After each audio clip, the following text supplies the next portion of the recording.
Salut YouTube, j'espère que vous allez bien. Dans tous les cas, bienvenue à vous tous dans cette deuxième partie consacrée à Miyamoto Musashi. La dernière fois, on avait beaucoup plus parlé de son côté combattant, mais aujourd'hui, on va s'intéresser à son passé en tant qu'artiste. C'était certes un grand samouraï, mais par contre, sa notoriété lui a permis de découvrir diverses formes d'art, telles que la peinture, la sculpture ou encore l'art du jardin. Même si la date de ses débuts en tant qu'artiste reste inconnue, ce dernier est considéré de nos jours comme un excellent peintre et calligraphe qui axait son travail principalement sur les sumi-e. Ses dessins, faits à la fois d'eau et d'encre, étaient originaires de Chine et avaient une certaine dominance à l'époque de Muromachi, qui se situe entre 1336 et 1573. Ce courant se caractérisait par l'usage du lavis à l'encre noire, qui n'est autre qu'une technique picturale consistant à n'utiliser qu'une seule couleur que l'artiste dilue selon sa convenance. Son influence reste tout de même tangible auprès des peintres de l'école Kano, qui inspireront à leur tour Miyamoto Musashi. Parmi ses créations, nous pouvons citer ce célèbre portrait de Daruma, le fondateur du Zen, qui aura été loué par le seigneur Osakawa comme un pur chef-d'œuvre. Celle des oies sauvages et roseaux n'est pas non plus sans mérite, puisqu'elle est sans doute l'une des plus imposantes créées par Musashi. Exécutée sur une paire de paravents à 6 feuilles, d'une hauteur de 1,55 m et d'une longueur de 3,61 m,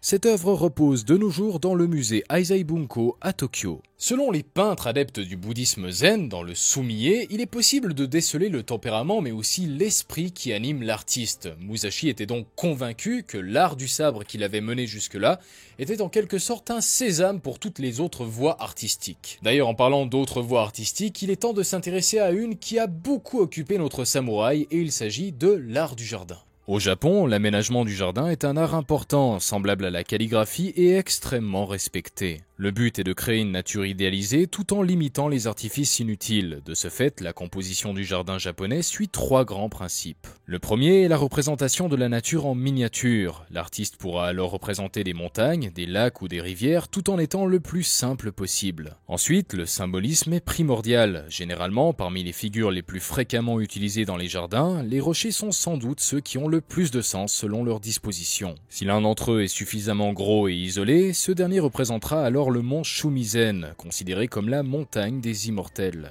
Au contraire, si ces pierres s'avéraient être nombreuses, formant ainsi des groupes, il pourrait être vu comme le Bouddha entouré de ses disciples. Pour finir, les artistes utilisaient souvent le shakai. Cette technique que l'on pourrait qualifier de capture de paysage permet de donner l'impression d'un jardin aux dimensions infinies, alors qu'à la base, ce dernier était plus petit que son cousin chinois. Les arbres jouent alors un rôle de dissimulation des frontières réelles du jardin, et les éléments distants, tels que les montagnes naturelles ou les temples, sont en quelque sorte capturés dans la composition générale. Comme nous l'avons vu au départ, Shinmen Benuzuke était aussi intéressé à l'art du jardin. Il en fit même un à Kumamoto, malheureusement il fut détruit pendant la Seconde Guerre mondiale. Par contre, de par sa notoriété, il participa à de nombreux projets d'urbanisme à Akashi pour le clan Ogasawara, mais aussi à Himeji pour le clan Honda. Bien évidemment, on ne pouvait faire cette vidéo sans parler du Gorin no Sho, qui est sans doute l'ouvrage le plus célèbre de Miyamoto Musashi. Il le rédigea à l'âge de 60 ans, et on pourrait le traduire par le livre des 5 anneaux, ce qui fait référence directement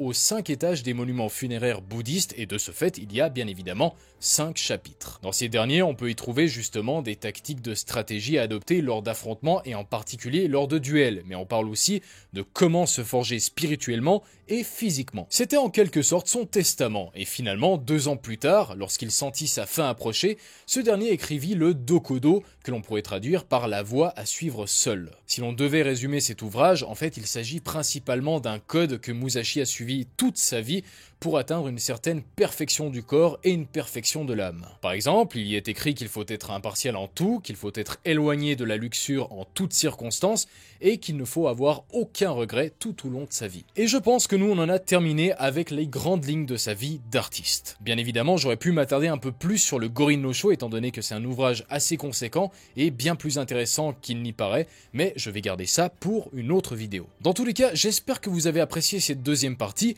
et nous, on se retrouve la semaine prochaine pour une nouvelle vidéo. Alors d'ici là, portez-vous bien. Allez, ciao!